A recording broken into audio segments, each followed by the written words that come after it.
Hi friends, आज आपण घरच्या घरी सीताफळाची रबडी बनवूया। पटकन अर्ध्या तासात बनवून होते। मी इथे ऑलरेडी सीताफळाचा गर काढून घेतलेला आहे आणि अर्धा लिटर दूध एका पातेल्यामध्ये उकळत ठेवले। दुधाला उकळी यायला लागली की आपण याच्यामध्ये जायफळ आणि वेलदोड्याची पावडर घालूया। ड्रायफ्रूट्सची पण पावडर घालायची आहे। जे आवडतील ते ड्रायफ्रूट्स तुम्ही इथे घेऊ शकता। काजू, बदाम, पिस्ता असे 3 मिक्स इथे मी घेतलेले आहेत। यानंतर छान एकदा हलवून घ्यायचं आणि मग 2 चमचे साखर घालायची।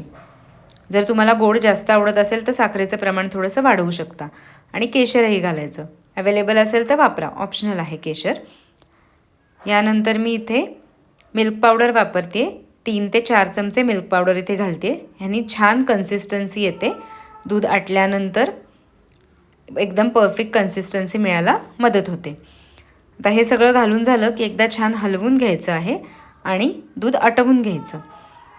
साधारण अर्ध होईपर्यंत आटवलं तरी चालेल। अशी थोडीशी जाड कन्सिस्टन्सी आली की ते थंड व्हायला ठेवून द्यायचं। 15 ते 20 मिनिटं रूम टेम्परेचरला आणायचे। गार जास्त आवडत असेल खायला तर फ्रीजमध्ये ठेवा। आणि जो आपण ऑलरेडी गर काढून घेतला होता याच्यामध्ये हे आटलेलं दूध मिक्स करायचं आहे। तर अशी पटकन सोप्या पद्धतीने आपली सीताफळ रबडी तयार झालेली आहे। आता छान सर्व करूया। इथे एका बाउलमध्ये मी ही रबडी सर्व करते आणि याच्यानंतर आपण ड्रायफ्रूट्सची पावडर वरनं डेकोरेशनसाठी घालणार आहोत आणि खायलाही मस्त लागते। आता इथे एक छान टिप सांगते तुम्हाला।